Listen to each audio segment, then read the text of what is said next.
boa noite para você que está em casa. Chegou a quinta-feira aqui no Gazeta Esportiva. Olha, e hoje tem muito assunto, tem convidado especial. E para começar, nós acionamos o repórter Thiago Salazar, que está lá na Vila Belmiro, onde hoje o Santos joga contra o Vasco. Boa noite, Salazar.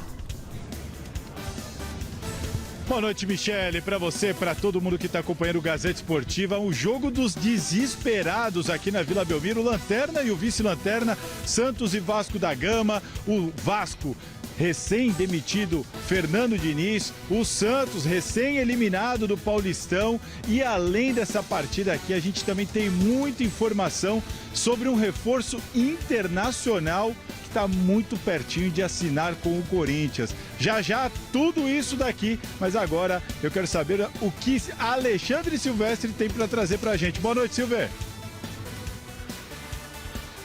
Fala aí, Salazar, tudo bem, pessoal? Eu estou do lado palmeirense aqui da Barra Funda, mas na divisa do território com o CT do São Paulo. São Paulo e Palmeiras que ganharam ontem no Campeonato Brasileiro e estão brigando cabeça a cabeça pela liderança do Brasileirão. O Palmeiras está na frente pelo saldo de gols e no domingo ambos se enfrentam por vaga na final do Campeonato Paulista. O Abel Ferreira foi expulso ontem. O técnico Crespo saiu pela tangente quando o assunto foi o River Plate, que está interessado nele, estaria mesmo. Tem muito bastidor, vestiário do São Paulo, tudo para vocês desses dois gigantes do futebol brasileiro que vão duelar no final de semana por vaga no Paulistão. Tudo sob minha responsabilidade de São Paulo e Palmeiras, daqui a pouquinho para vocês, Michele. Valeu, Silvestre. E o Gazeta Esportiva de hoje está fervendo. Dá uma olhada nos outros destaques do dia. É isso aí. Hoje a gente recebe no estúdio da TV Gazeta um convidado muito especial. Gosto muito quando ele está com a gente no Mesa Redonda. Sempre é preciso, polêmico, inteligente, incisivo. O ex-árbitro Alfredo Loebli. Rafa, um abraço a todos. Sempre um prazer estar aqui com vocês. Nossa produção parece que vai na mosca, né? Chama o Loebli sempre que tem. No dia certo. E olha só o nosso xerifão do Mesa Redonda, a nossa apresentadora aqui, Osmar Garrafa. Vamos na área aqui com o Loebli, com a Michele e com você, claro. Bom, olha só, hoje tem muito assunto, né? Então vamos mandar bala. Pela quarta rodada do Brasileirão, o Palmeiras enfrentou o Fluminense e venceu mais uma. Bora ver como é que foi o jogo. Na vitória do Palmeiras sobre o Fluminense na Arena Barueri pela quarta rodada do Campeonato Brasileiro, o Verdão foi quem deu o chute inicial nos dois tempos. Mas a sorte para a arbitragem é que o placar foi definido ainda na primeira etapa. Foram necessários apenas 15 minutos para o Vitor Roque de pênalti neste lance aí com o goleiro Fábio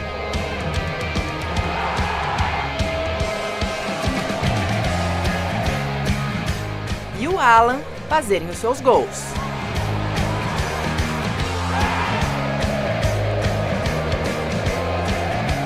Já a equipe de Luiz Subeldia descontou com o Lúcio Acosta aos 40, nesta confusão da zaga palestrina.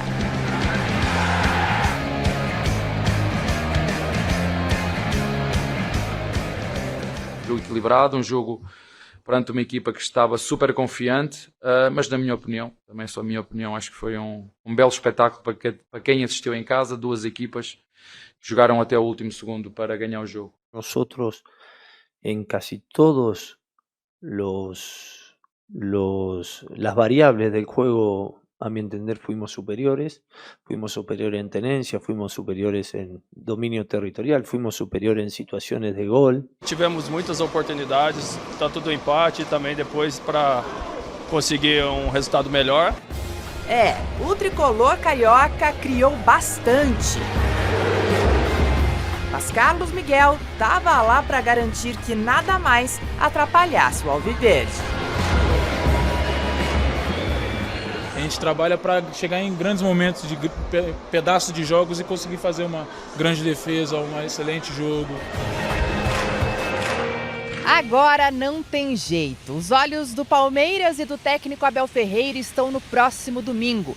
Neste mesmo gramado sintético da Arena Barueri, o time recebe o São Paulo pelo jogo único da semifinal do Campeonato Paulista. Beleza, bom, muita coisa pra gente comentar aqui. Eu queria primeiro saber se vocês acham que o Fluminense realmente foi superior ao Palmeiras. E a gente tem que discutir aí a dupla saída de bola do Palmeiras, o pênalti lá no Vitor Roque, a expulsão da Abel. Então vamos por partes. Primeiro, vamos deixar aqui o Loeblin, nosso convidado, Garrafa. Claro. Você achou que o Fluminense foi superior ao Palmeiras ou não, como o Zubeldia disse? Não, achei que foi um jogo bem equilibrado. Aliás, um ótimo jogo. Acho que o Fluminense, apesar de entrar com um time mesclado, deu muito trabalho para o Palmeiras, mas os 20 minutos do Palmeiras, como tem sido, né? Os primeiros 20 muito intensos e o Palmeiras ali, não que decide o jogo, mas fica com uma vantagem muito boa quando faz 2-0. É verdade, né, Loeblin e Michele, que ainda é início de campeonato, mas até aqui não tenho dúvida, pelo menos para mim, que essa foi a melhor partida do Campeonato Brasileiro. Um jogo de muitas alternativas, o Palmeiras, como disse bem o Loeblin, começa com a sua força máxima, intenso no primeiro tempo, o Fluminense foi um pouco melhor no segundo, então foi um jogo que acabou sendo equilibrado, e esse discurso do Zubeldia de que fomos melhor de intensidade, de posse de bola, parecia o Fernando Diniz. Ele esqueceu de falar que no placar foi 2-1 para o Palmeiras. Então, resultado justo e importantíssimo para o Palmeiras, que é o líder do Campeonato Brasileiro, que é uma das suas prioridades. Bom, e quanto à dupla saída de bola, Loeblin, o que aconteceu ali com isso? Gente, mas assim, ninguém avisou o árbitro também, ou ele não aceitou quando avisaram? Como é que foi isso? Na verdade, normalmente o árbitro ele marca no seu cartão ali quem é que dá a saída no primeiro tempo para ele saber no segundo. Se bem que né, é uma coisa tão... Mas não é tão incomum quanto as pessoas estão achando. Eu já vi isso aí, graças a Deus comigo deu uma vez, mas eu já vi isso acontecer algumas vezes. A sorte da arbitragem, eu digo arbitragem porque tem que sim, Michele, tanto os assistentes quanto o quarto árbitro, o VAR não. O VAR não é uma ação de VAR, o VAR não tinha começado o segundo tempo, mas tem que falar pro árbitro, olha, de novo o Palmeiras vai sair, é Fluminense, essa coisa toda. A sorte da arbitragem é que nada aconteceu naquele lance. O Fluminense já logo retomou e tanto que a CBF se manifestou. Mas assim, Michele, se sai um gol naquela segunda saída, ou se sai um pênalti naquela segunda saída, a CBF teria um sério problema. Aí teria que o quê? Cancelar? Não, obviamente a própria não precisaria nem o Fluminense reclamar. A própria CBF veria o erro, né? E aí ia tomar uma medida em relação ao segundo tempo. Eu não vejo nenhuma possibilidade de você começar o jogo de novo. Que bom que isso não aconteceu, né? Esse erro crasso, que para mim é um erro crasso, né? Os profissionais da arbitragem estão lá para isso. E errar uma coisa muito básica, foi um erro muito crasso, e acho que para sorte, Michele, como disse o Loeblin, não teve esse erro, um pênalti ou um lance de gol, logo o Fluminense acabou retomando a bola, e entendo que a rapaziada precisa ser advertida de um modo geral, porque estamos falando do principal campeonato do país, Michele. Agora, sobre o pênalti do Vitor Roque, também teve polêmicas em relação ao pênalti. Foi pênalti, não foi pênalti? A gente tem o lance para mostrar aí? Porque o atleta falou que, na verdade, não pegou o braço. E aí, Loeblin, o que você achou? Eu apitando o jogo sem VAR, sem nada, é pênalti. Até porque a regra não fala que tem que atingir com o braço, né?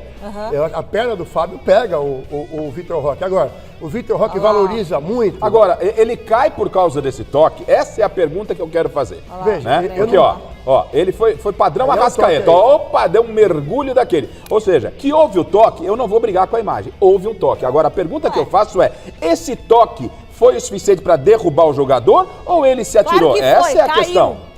Eu vejo que é muito difícil, Garrafa, muito subjetivo você falar que ele não sentiu o toque. Quem sente o toque é o Vitor Roque. Ele sentiu, então. Ele sentiu o toque, Loeblin. Sentiu o toque é uma coisa. Agora, a minha pergunta é, esse toque, essa ação desse toque, era suficiente para derrubar, deslocar o jogador, desequilibrar o jogador? Esse toque me pareceu assim, olhando por aí, que houve um toque e o Vitor Roque, quando sente o toque, falou, opa, pôs a touca de mergulho e mergulhou. Faz parte, aí eu acho que faz parte também.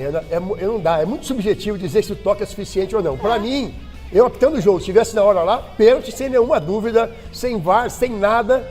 Eu acho que o pênalti existe e acha, o Fábio, nossa, quantos anos eu apitei o jogo do Fábio lá atrás. O Fábio falava, eu não toquei com o braço no Vitor Roque, mas ele não precisa tocar com o braço. Qualquer parte do corpo que vai deslocar o jogador do Palmeiras, para mim o pênalti é indiscutível. Mas o toque, o pênalti não é dado pelo toque, Loeblin, é dado pelo toque ou é dado pelo fato do toque ter desequilibrado o jogador. Eu tô fazendo aqui o advogado do diabo. Não, claro, você não marca só a intenção, você marca a imprudência, sem querer também é pênalti. Ué, não impediu o movimento do atleta em direção ao gol, não atrapalhou ele ali na conclusão da jogada? Isso não é isso pênalti, Léo? Não, eu acho que ao toque, tira o jogador da jogada, porque às vezes tira o jogador. Um toquezinho de leve pode desequilibrar o atleta.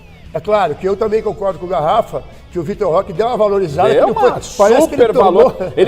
Então o Vitor Roque, a conclusão que eu chego é, o Vitor Roque conseguiu cavar um pênalti que foi pênalti. Eu diria cavar.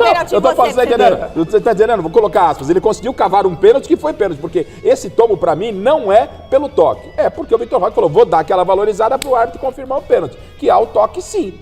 Que há o toque sim, mas esse toque pra mim não tirou. Mas você marcaria o pênalti? Eu marcaria, né? Depois de todas as suas argumentações aqui, mas enfim. Eu vou dar um toquinho no seu pior Eu tentei, obviamente, fazer aqui o advogado do diabo. Queria extrair, tirar as dúvidas com o Loeb, porque criou muita polêmica hoje. Aliás, o Vitor Roque, né? Pênalti à parte ou não, tá sendo uma peça fundamental, né, nesse novo time do Palmeiras, está com a faca nos dentes, de olho numa vaga à Copa do Mundo. Agora é o seguinte, o Abel foi expulso, né, no final da partida, novidade.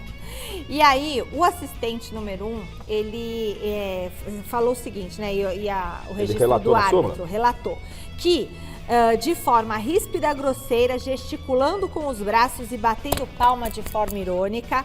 Você é cega, não viu que o lateral era pro nosso time, baralho? Vocês nunca veem nada? Baralho e nana-se. Árbitro Felipe Fernandes relatou e aí ele foi expulso. Justa a expulsão? Não, justíssimo, né? Até porque primeiro capitão um jogo que tem Zubeldia de um lado e Abel do outro, não é pra qualquer um. Já começa por aí, né? Mas o que mais interessante nesse lance, gente, é um arremesso lateral. Que a arbitragem tinha errado, tinha dado pro Fluminense, foi corrigido, foi o Palmeiras que faz a cobrança do lateral e tem essa atitude.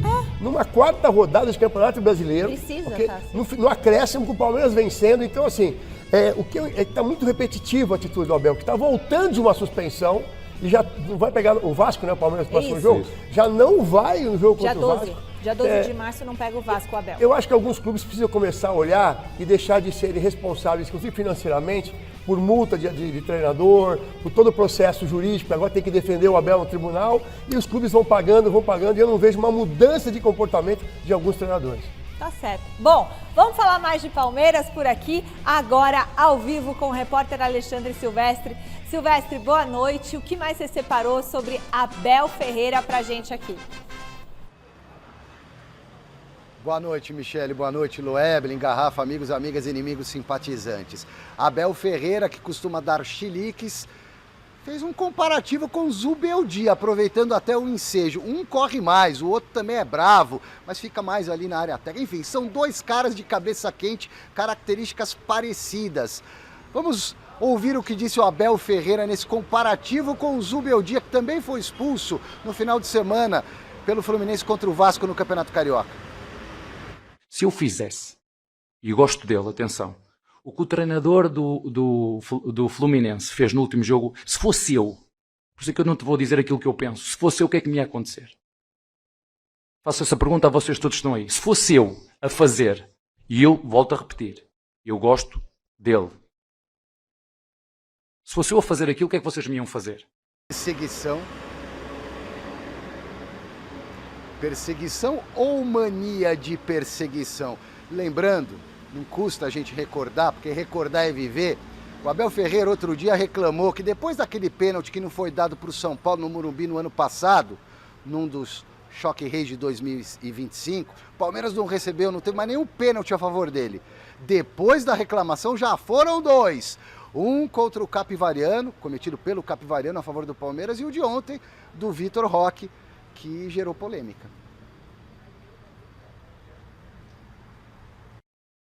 O Abel, ele falou do Zubeldia. Porque ele foi deselegante. Achei tão chato. Porque ele foi extremamente deselegante com o Zubeldia, que é outro também, do padrão Abel. Esquentadinho. Tá? Mas ele em nenhum momento tem que colocar o Zubeldia nos seus problemas. Pois é. Ele é expulso, ele vai resgatar o que aconteceu com o Zubeldia e fala, eu gosto dele. Imagina se não gostasse, né, Abel? Então, super deselegante. Já que o Abel gosta de vez em quando ditar regras para todo mundo, foi extremamente deselegante. Mas o Zubeldia foi mais expulso que o Abel já, né? Não, mas ok, Ok, mas essa comparação não cabe a ele. Não cabe ao Abel, né? Aqui, não cabe ao Abel, porque são dois profissionais que exercem a mesma função. Isto colocado, o Abel, é isso aí, gente. É isso aí. Qual é o motivo? A pergunta é, qual é o motivo? Um lateral? Um lateral? Um lateral. E quando o Abel erra uma substituição, quando ele mexe mal no time, a arbitragem não pode errar? O que a arbitragem interferiu no jogo para ontem? O Abel com esse tom agressivo na coletiva, de dedo para todo mundo. Eu quero que algum de vocês me responda. O que aconteceu no jogo para esse chilique? Mas foi muito bem expulso e o Palmeiras tem que ficar atento com isso. Porque no próximo jogo, como disse o Loeb, né, é muito importante ter o Abel no jogo. Aí eles se revezam. Um vai o João Martins, é expulso. No outro vai o Abel. Vai começar essa bagunça de novo, sem tirar o mérito do bom trabalho do Abel, da competência do Abel. Isso é uma coisa. Agora, o comportamento do Abel, e ele que adora ditar regras, é uma nota 0 para ele. 0. E se a gente puxar a capivara do Abel de mau comportamento, olha, vamos passar aqui uns 2 gazetas falando, hein? É difícil pro árbitro, né, Loeblin, ter assim, 2 técnicos esquentados ali na beira do gramado para manter a ordem tudo e manter a própria autoridade em campo. Mas a culpa é dos árbitros. Porque você tem uma pequena parcela da arbitragem que cumpre aquilo que é determinado, que tem que expulsar, ok? Você tem a maioria que fica um pouco inibida com o Abel Ferreira. Eu não vou expulsar o Abel Ferreira, nossa, Abel Ferreira. E com isso, até sabendo como o Abel se comporta após expulsões, o cara se faz coisa que não viu, tudo mais. Não foi o caso ontem. Que não ouviu, né? Aliás, onde é que está na regra que tem que ter pênalti a favor do seu time? Eu olhei meu livro de regras, eu não vi nenhuma regra que diz que o time tem que ter pênalti a seu favor. Ele tem que ter pênalti se o árbitro achar que foi pênalti. Se ficar 20 jogos sem marcar uma penalidade, qual é o problema? O Abel utiliza muito das palavras, né, para tentar captar vantagem. É uma estratégia que ele tem. Então, essa pelo foi, que eu dei uma olhada delas. aqui, o Abel, pelo visto, foi mais expulso que o Zubeldia. Mas teve época que o Zubeldia teve mais cartão do que vitória, né? Foi mais, se juntar ambos aí... Bom, pelo Brasileirão, o São Paulo venceu o Coritiba fora de casa pelo placar de 1-0. Com o time modificado e sem o trio composto por Lucas, Luciano e Caleri, a equipe comandada pelo técnico Hernan Crespo derrotou o Coxa em pleno estádio Couto Pereira. Aos 6 minutos do segundo tempo, o goleiro Pedro Morisco acertou o Gonzalo Tapia ao afastar um cruzamento para a área e depois de consultar o VAR, o árbitro Wilton Pereira Sampaio marcou pênalti mesmo com muitos protestos do Coritiba. Vou querer saber do Loeblin se foi bem ou não foi bem marcado. Aí na cobrança, ele, Cauli, em seu primeiro jogo como titular do São Paulo, anotou o único gol da partida. Com esse resultado, o Tricolor segue na cola ali da liderança do Campeonato Brasileiro. Bom, foi um ótimo resultado, né, Garrafa e Loeblin? E o que você achou, Loeblin, desse pênalti aí que foi marcado? Acho que ele foi bem marcado. Sem querer também é pênalti. Não existe o fato de pegar a primeira bola e depois eu posso fazer o que eu quiser. Ele atinge a cabeça do jogador. Para mim, a penalidade é indiscutível. Achei até que o Wilton poderia ter marcado essa penalidade. Mas ele é o Wilton, com todo respeito. O Wilton é o cara que apita com o VAR. Ele está numa fase ruim. Ele apita com o VAR, gente. Não é possível. Ele está ali em cima do lance e não dá um pênalti, precisar do VAR para o pênalti. Sorte que o VAR acabou ajudando o Wilton, né? E a penalidade foi bem marcada. Pois não, Leve, desculpa. Eu vejo que é uma penalidade de campo, inclusive, né? É tão fácil. Porque eu não vejo uma discussão sobre isso. Você atinge a cabeça do jogador de São Paulo. Qual é a discussão disso? É pênalti. Então, o Wilson Sampaio, que realmente não está numa boa fase, tem sido muito criticado por várias equipes, né? Não é um jogo, você fala assim, é um clássico, de, sei lá, um Flamengo e Corinthians, um Palmeiras e Internacional. Não, é um São Paulo e Curitiba. E tecnicamente você tem um árbitro de Copa do Mundo, então você espera dele um pouco mais do que ele tem mostrado. Sim. Nesse ponto, o importante é que o VAR acabou corrigindo. Isso. Sobre o resultado espetacular e os 45 pontos do Crespo, hein? Eu ia falar mas isso. Vai passar tão rápido, mas vai chegar tão rápido nesse ritmo que está o São Paulo.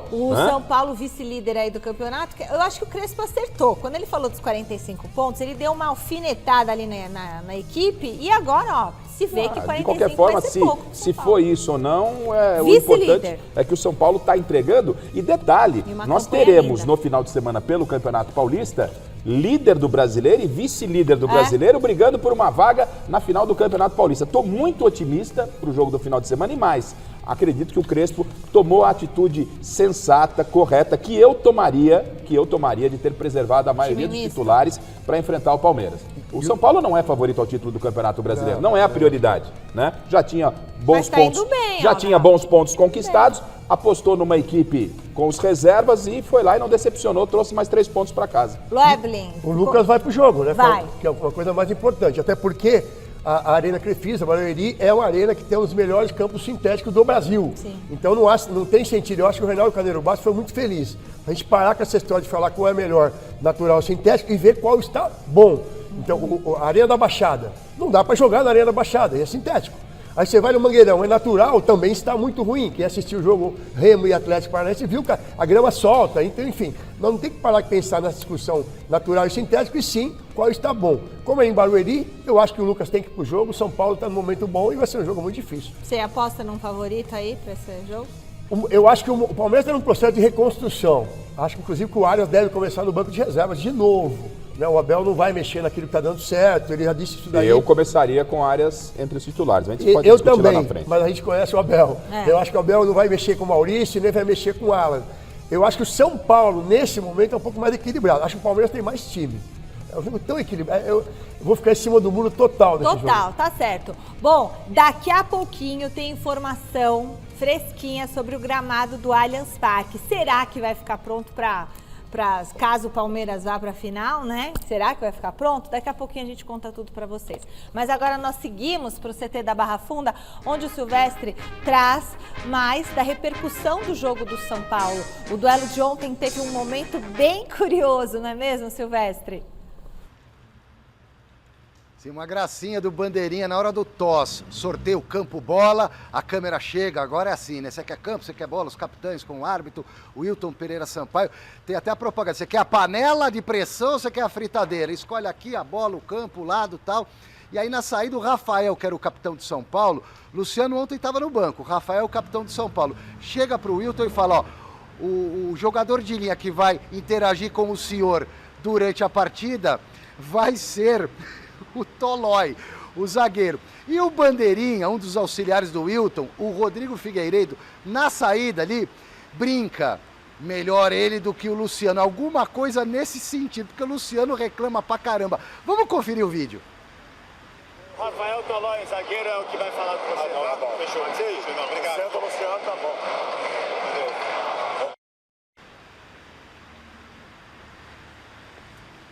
Pessoal, apuração minha aqui, tudo tranquilo no vestiário do São Paulo. Os jogadores ficaram sabendo depois do ocorrido, quando o vídeo viralizou. O Luciano se auto-reconhece como um jogador chato, levou na esportiva, tudo certo, não tem problema. O São Paulo também quer evitar qualquer desgaste com a arbitragem antes do clássico de domingo contra o Palmeiras. Não teve problema algum, levaram na esportiva. Olha, tá complicado o futebol, tá hein? Chato, né? Tá chato, hein? Não pode nem fazer uma brincadeira ali. Eu não vejo nenhum problema, né? Ficou claro, explícito que foi um tom de brincadeira. A gente fala da época, não vou nem falar da época do Loeble, vou um pouquinho mais lá pra trás, do Cídio e tal, Godoy, os caras conversavam com os jogadores. Na época do Loeble também já tinha um pouco mais de liberdade, os caras trocavam ideias. Também se não puder falar absolutamente nada, gente, a coisa fica muito chata, a gente tem que parar de engessar. E eu não vi nenhuma maldade, tanto é verdade que o Luciano tirou de boa. E o cara falava pra mim assim, você não tá pitando nada, você também não tá jogando nada, então tá tudo certo, 0-0, vamos tocando a vida aí. Segue em frente. Tanto que no final do jogo do Corinthians com o Cruzeiro, você viu o Dorival e o Tite, eles ficaram assim, ó, vem cá, fecha na cama do Garrafa. Ficou assim. Então, o perigo disso só é que a gente pode ter situações, como estamos tendo agora, que alguém bota a mão na boca para falar e você, olha, ele falou tal coisa, não falou tal coisa, você não tem como provar. Igual o caso lá do Vinícius Júnior com o Cristiano, que ele botou a camisa aqui, ainda bem que tem o Mbappé para falar, né? Tá tudo certo. Ele foi racista. Saiu a escalação do Santos e o Thiago Salazar tá na nossa telinha para trazer os escolhidos do técnico Vojvoda. Boa noite, Salazar, novamente. Mais uma vez, boa noite, Michele. O Vojvoda que decidiu rodar o elenco mais uma vez em relação ao time que foi eliminado para o Novo Horizontino no Campeonato Paulista. São 5 mudanças e a principal delas, Gabigol no banco de reservas. Olho na tela então para o peixe de Juan Pablo Vojvoda, muito ameaçado no cargo. Santos com Brazão no gol, Igor Vinícius, Adonis Frias, Luan Pérez e Vinícius Lira. Meio campo com Ilharão, Bom Tempo, Neymar, Miguelito e Moisés. E lá na frente, Tassiano. Como eu disse, Gabigol começa no banco de reservas. 5 mudanças ao todo, todas por opção de Vojvoda. O departamento médico do Santos está vazio. Todo mundo à disposição, assim como o Rony, por exemplo, que também vai começar no banco de reservas. Por aqui, muita pressão para cima dos dois times. Santos e Vasco têm apenas 1 ponto em 3 rodadas do Brasileirão, ocupam as 2 últimas posições na tabela de classificação. E ontem à noite a gente ainda teve uma série de protestos aqui na Baixada, não só na cidade de Santos e na Vila Belmiro, contra principalmente o presidente Marcelo Teixeira. Michele. Obrigada, Salazar. Loeblin, esse jogo aí é um jogo difícil para as duas equipes. O Vasco também está sem técnico, não acertou, acho, com ninguém ainda até agora. O Renato Gaúcho não deu certo, né? O que a gente falava na arbitragem que é um jogo de risco. Então é um jogo que requer um pouco mais de cuidado da arbitragem, é um jogo nervoso. Tá tudo claro. A informação que chega é que o policiamento da Baixada está atento, o pós-jogo, porque é um jogo, é um processo delicado. O Vojvoda sabe a situação que ele está, acho que tinha que mexer no time mesmo. Acho muito legal ele tirar o Gabigol. O Gabigol não estava jogando nada. E aí é uma atitude de coragem e uma espécie de uma resposta à torcida que, com razão, foi protestar.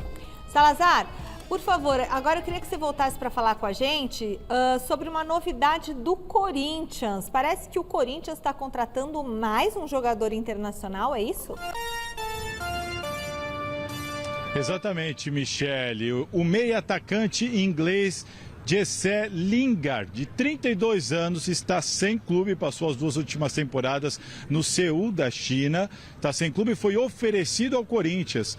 O nome dele foi levado ao Dorival Júnior, que gostou do nome, deu aval.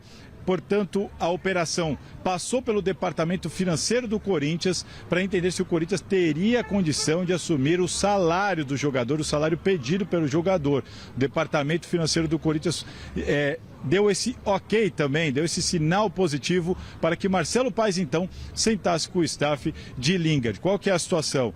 Segundo dirigentes do Corinthians, os quais a gente ouviu, está 70% certo. O Corinthians já tem o salário do jogador acertado, tem o interesse na contratação, o jogador quer vir, seria um contrato válido até o final desta temporada. O Corinthians não aceita pagar pela transferência, luva, nada do tipo. O Corinthians quer assumir apenas o salário, diferentemente do que gostaria o staff de Lingard. Eles estão negociando e muito próximo de chegar a um acordo. Situações de contrato, burocracias, a gente muito provavelmente deve ter o Lingard. Ex-jogador da seleção inglesa, mais de 200 jogos pelo Manchester United, jogou por 6 clubes da Premier League, enfim, mas não entra em campo desde 30 de novembro. Ainda precisamos aguardar o final dessas burocracias e dessas negociações sobre a parte financeira, mas é bem provável sim que Lingard seja reforço do Corinthians para essa sequência da temporada, Michele. Obrigada, Salazar. Jesse Lingard estava lá em Seul, na China. Você acompanhou os jogos do Nenhuma chance, e Michele. Aí, pessoal? Futebol coreano, né? Futebol há 2 anos por lá. Teve a sua passagem, o seu auge em 2015 e 2020. E eu só estou ansioso para ouvir o Dorival Júnior. Essa indicação é também do Dorival ou não? Ou é do Memphis Depay? Né? Isso é importante a gente saber. Eu acho que sim. Se a gente critica tanto que no Santos quem manda é o Neymar. Ele jogou com o Memphis lá no Manchester. É isso. Em 2015 e 2016 ele jogou com o Memphis, mas né? O Memphis devia pagar o salário. Agora, então, né, gente? o Corinthians tem, assim, a gente tá na expectativa da estreia do Zaccaria, que é o amigo do Memphis, né? Ele não gosta que fala, é Zaccaria. É Zaccaria. Não é com esse S. Labiar. Ou então pode falar AMD, amigo do Memphis Depay também, tudo igual, né? É mais um AMD? Será que é mais um que vem com o aval do Memphis Depay? O Corinthians, aonde quer chegar o Corinthians? Com a primeira chegada do Zaccaria, tudo bem, veio e tal. Agora com essa segunda, cabe uma reflexão maior, né? Conversar, ouvir a palavra do presidente é importante. a palavra do homem forte, e o do Dorival, o Paz também. Né, se pronunciar. Qual que é o perfil de reforço dos Corinthians? Por que está indo atrás desses jogadores, né? O Dorival tem que se pronunciar. Vai pagar quanto para esse rapaz? A garotada tá aí entregando pro Dorival e tal, vai trazer um jogador de 33 fica amigos do Neymar, anos. Aí daqui a pouco tem aqueles jogos no final de ano, amigos do Neymar, amigos do Memphis. 33 mas isso aí é anos, né, gente? Ele surgiu muito bem, mas não foi aquilo que todo mundo esperava, que ia arrebentar, apesar da seleção inglesa. Tanto que ele estava na Coreia, com todo respeito ao futebol coreano, né? Eu só acho que o Corinthians precisa realmente dar uma explicação. O auge dele foi há 6 anos, gente. 2015 e 2020. Há 6 anos ele tá rodando pra lá, rodando pra cá, seguindo a sua carreira, mas não no processo de intensidade. O quanto pode entregar? Eu confesso, não estava acompanhando ele na Ásia, né? O Remo estava interessado nele. O Remo estava interessado. Agora, não é porque você não paga, você vai aceitar também qualquer negociação, né? Pois é. Então acho que é importante nesse momento, e o Corinthians a gente talvez, né, vai ter já o Dorival falando no final de semana e tal, a palavra do treinador sobre esse perfil de contratação. Não é um perfil normal. Não é um perfil normal. Do Dorival também. Tá? E vamos saber o que vai acontecer, mas é uma grande interrogação, É estranho isso, hein? Bom, no Mineirão, o Cruzeiro recebeu o Corinthians, abriu o placar logo cedo. Aos 8 minutos, a bola sobrou para Matheus Pereira, que bateu forte, sem chances para o Hugo Souza. Belo gol! Mesmo sem criar muito durante a partida, o Corinthians chegou ao empate com João Pedro Tchoca. É ele, o Tchoca, que foi e voltou. O Garro bateu escanteio e o zagueiro do Timão mandou para a rede. E o Corinthians conquista um ponto importante fora de casa, se mantém no topo da tabela. Já o Cruzeiro, né, o Corinthians agravou aí a crise do Tite lá. Não tá indo bem o Tite, não, no time, o Loeblin.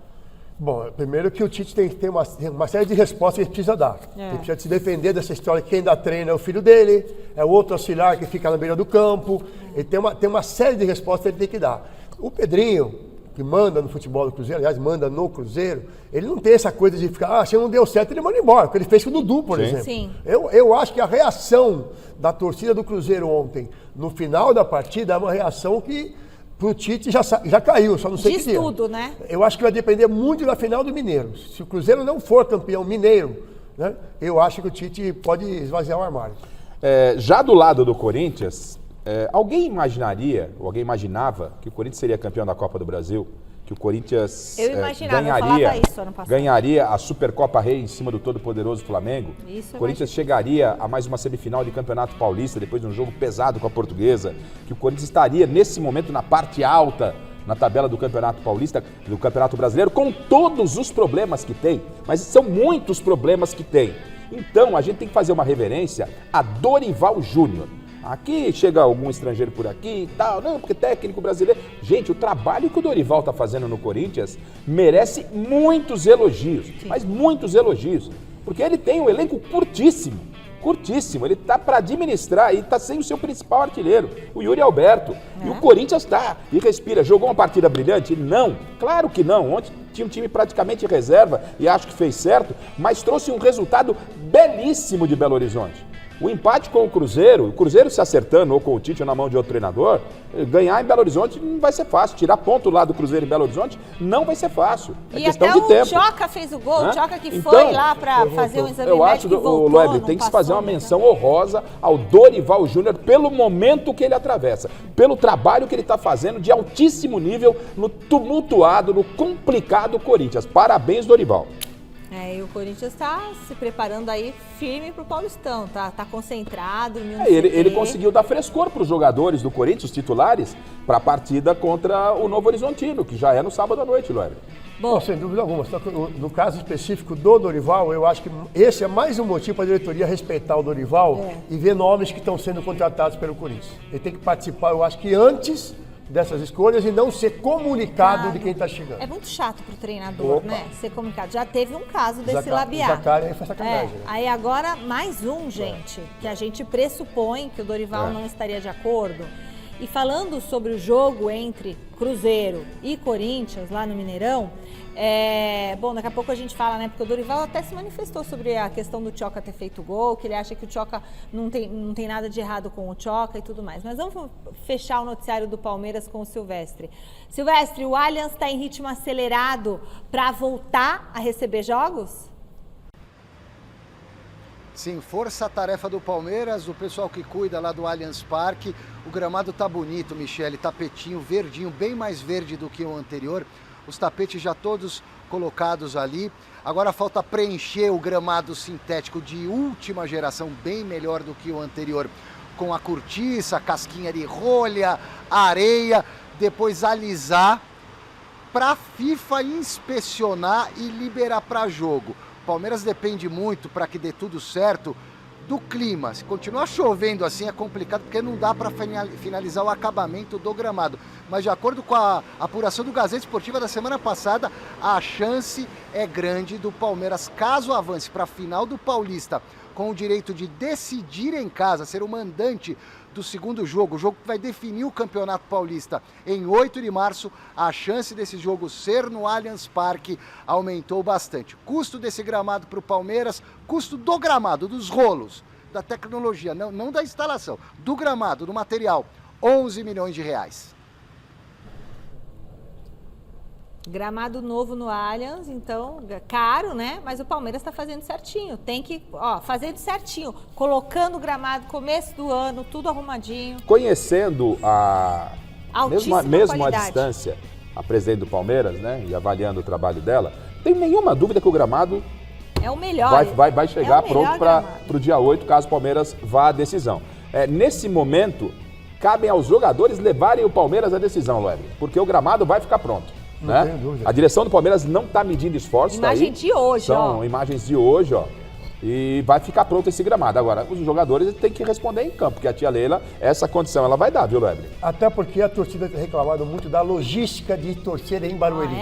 A dificuldade desses jogos, por exemplo, 9h30 da noite em Barueri. Fico imaginando o torcedor do Palmeiras, vou pegar um exemplo aqui, que mora na zona leste de São Paulo. Ele vai acabar 11h15. Não tem como voltar. Ele não tem como voltar transporte se não for público não dá.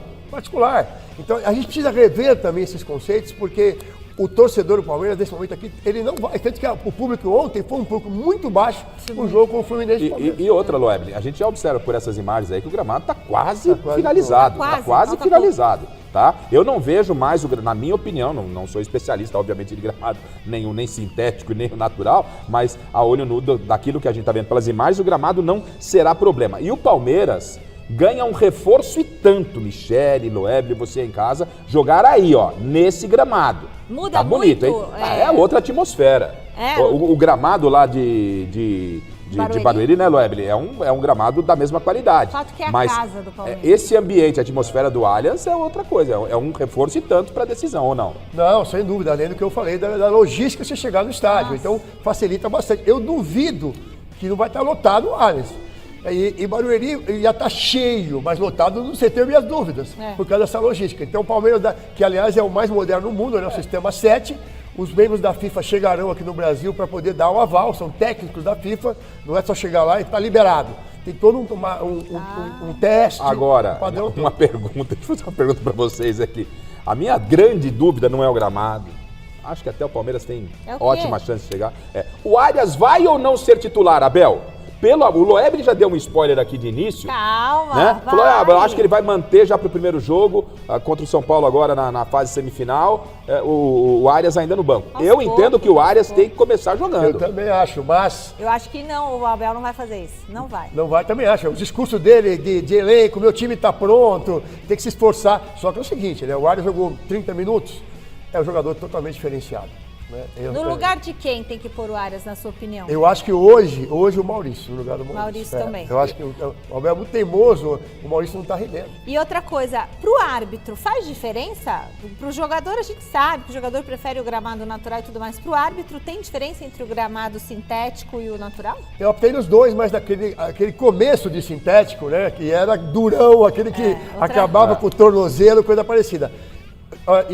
Eu prefiro gramado que não tenha buraco, porque tem muito gramado natural que o pessoal até pinta, joga terra no buraco e quando você vai andar... A certeza que eu tenho é que pro Arias se for no natural ou no sintético, ele vai fazer a diferença pro Palmeiras. Vai ser bonito. Ele joga muito e não tem por que não, sabe?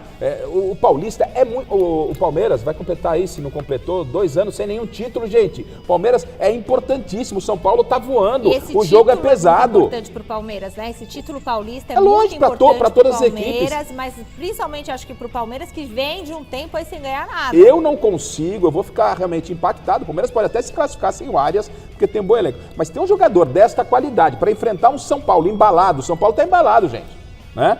O São Paulo no Campeonato Paulista, no Brasil, o São Paulo tá embalado. O São Paulo tá... você tem que colocar o Arias, sim, senhor. Então, o Abel, eu, se fosse torcedor palmeirense, estaria ali cobrando o máximo de tempo para que ele comece com o Arias. Tudo bem, os 2 jogos ele jogou... Ontem jogou um pouquinho mais, né? Jogou quase o segundo tempo, né? Tá bom, jogou... Não, jogou 10, então, 30 e agora 45. inicia. Abel, pelo amor de Deus, Arias, Abel. Eu acho que você não pode ter um jogador desse no banco de reserva. Até porque, se você olhar o time do Palmeiras, o Palmeiras não tem um primeiro volante, que não é o caso do Arias. Tá? O Palmeiras está recuando ali o Marlon Freitas para dar aquela função. Aí você começa a ver o segundo tempo do Palmeiras só chutão para frente. Aí entre o Arias, ele deu 2 toques de 3 dedos na bola, que ele meteu o Flávio Lopes sozinho na frente. Não dá para deixar o Arias no banco. Começa jogando Arias e pronto. É outro isso. nível. Que vai ser um Corinthians e Palmeiras na final desse Paulistão, É o sonho do Abel. Ele tá com o Corinthians aqui, ó. Corinthians. O Ministério Público de São Paulo solicitou a utilização de tornozeleira eletrônica e a apreensão do passaporte espanhol de Andrés Sanches. Além disso, a Justiça também pediu o registro de ligações feitas e recebidas pelo ex-presidente do Corinthians entre 25 de dezembro de 2025 e 25 de fevereiro de 2026.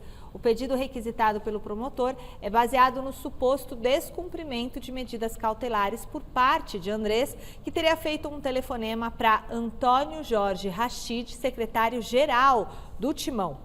Durante o andamento da investigação sobre o uso do cartão corporativo do clube para fins pessoais, Andrés não poderia contatar dirigentes, segundo essa restrição judicial. Por meio de nota, a defesa do ex-presidente corintiano diz que, abre aspas, as medidas ora requeridas pelo promotor são manifestamente desproporcionais, valendo ressaltar, inclusive, que até o presente momento o próprio Esporte Clube Corinthians Paulista jamais atestou a existência de qualquer irregularidade relacionada ao uso de cartão corporativo. Fecha aspas. Bom, pessoal, depois do empate entre Remo e Inter pelo Brasileirão, o técnico Juan Carlos Osório, do time paraense, deu uma declaração forte sobre o lateral esquerdo do próprio time dele, o Sávio. Olha só. Sávio, muito bom jogador, muito bom, mas indisciplinado. E hoje, em meu time, não quero jogadores indisciplinados. Eu quero um time de atletas comprometidos com Remo. Olha, o Sávio não entra em campo pelo Remo desde 11 de fevereiro, no empate por 3-3 com o Atlético Mineiro. Na semana passada, o jogador chegou a reclamar do treinador também, durante a participação num podcast. O Weblin estava até comentando aqui comigo. E hoje o lateral se pronunciou pelas redes sociais e rebateu as críticas do Osório. Abre aspas, o que ele falou? Jamais tive qualquer problema de convivência no Remo, seja com colaboradores, atletas ou integrantes da comissão técnica. Ao longo da minha trajetória no clube, sempre mantive uma relação profissional respeitosa e harmoniosa com todos os treinadores com quem trabalhei.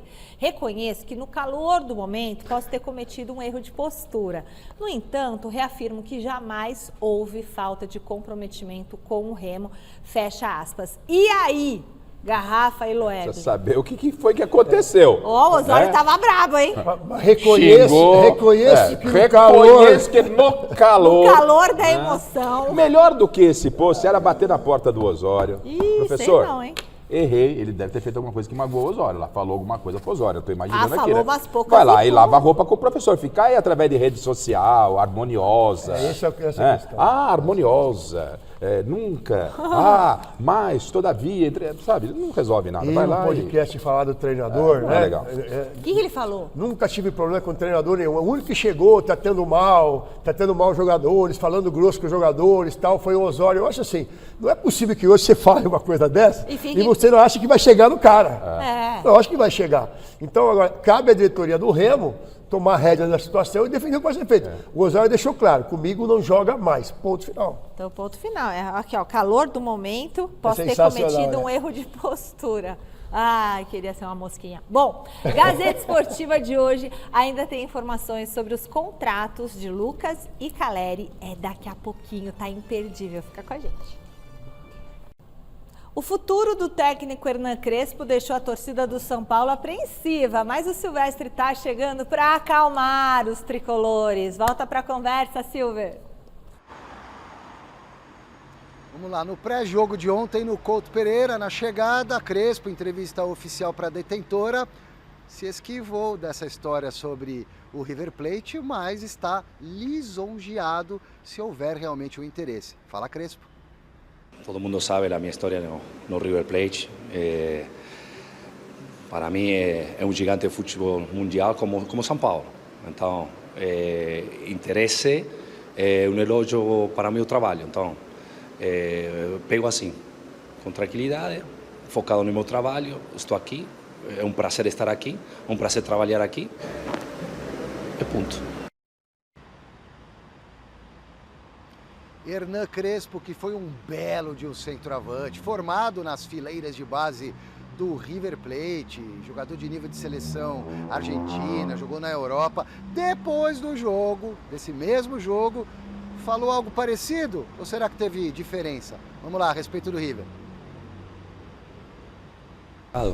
Muito focado em São Paulo, sei onde estou, sei o que o clube merece gente focada, então fico muito tranquilo.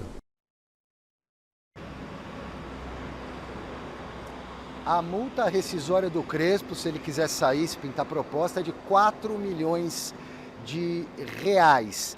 O Crespo, de acordo com a apuração do Gazeta Esportiva, é um dos nomes ventilados lá na Argentina. Eu conversei com jornalistas amigos, periodistas argentinos, estão falando muito, estão soltando muito balão de ensaio por lá, porque o River Plate estaria testando, né? Ex-jogadores hoje técnicos que jogaram pelo River, ídolos do River, e o Crespo entrou por aí, nesse balão de ensaio, de acordo com essa pessoa que me passou essas informações.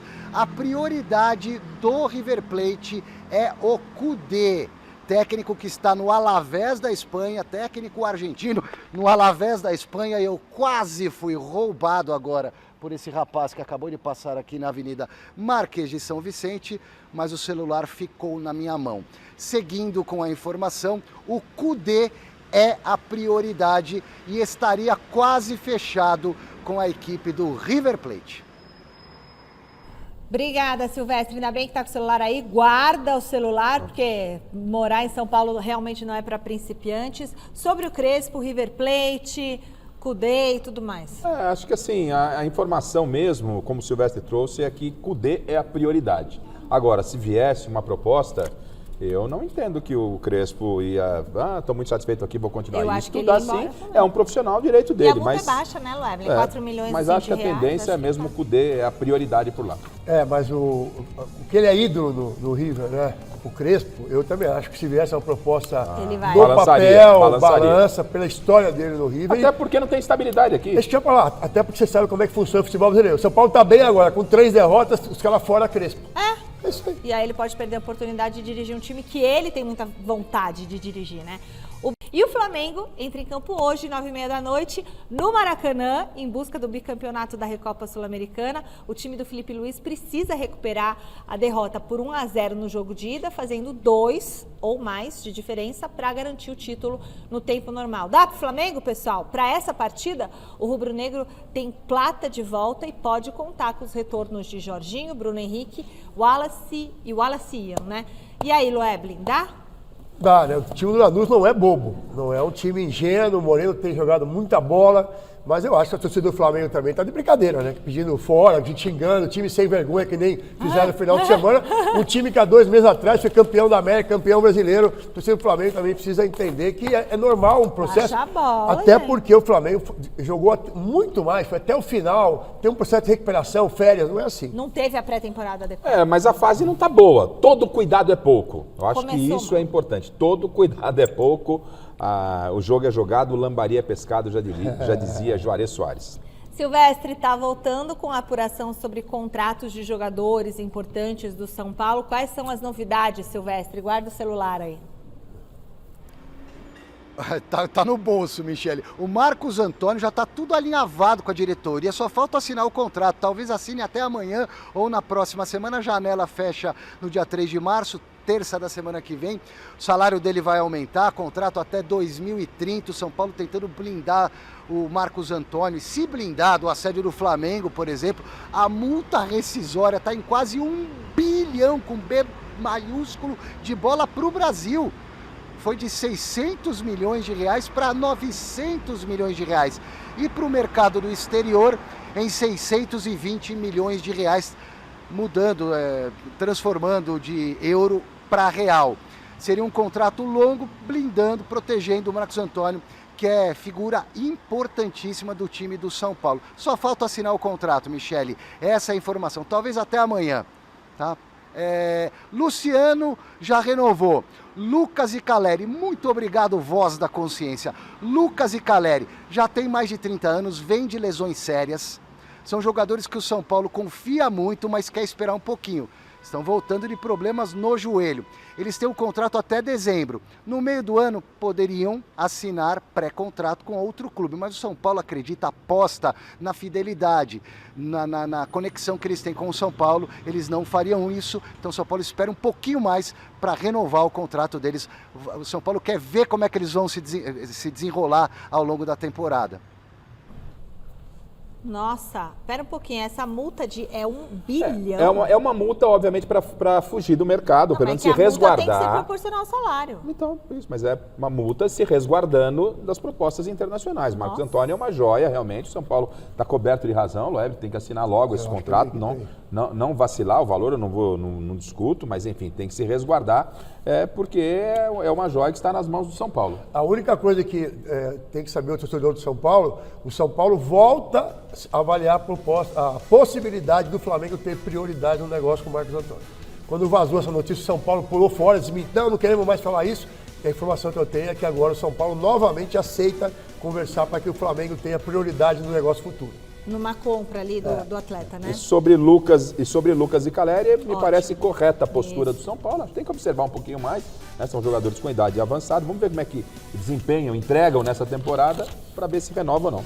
Meu querido Loeblin, muito obrigada pela sua participação aqui no Gazeta Esportiva. A primeira vez do Loeblin aqui na nossa bancada. Volte nessa sempre, bancada. A casa é sua. Obrigado. Garrafa Xerifão, muito obrigado. Domingo, mesa redonda, das 9 às 11. 11h30. Vai até Vamos até às 23h30. Falaremos muito do Corinthians com o Novo Horizontino e depois todo o pós do grande clássico entre São Paulo e Palmeiras. Beleza, acabou, turma. A gente se encontra amanhã às 6 da tarde, sempre começando o programa com novidade. Até lá, tchau. Fique agora com o Jornal da Gazeta. Tchau, tchau.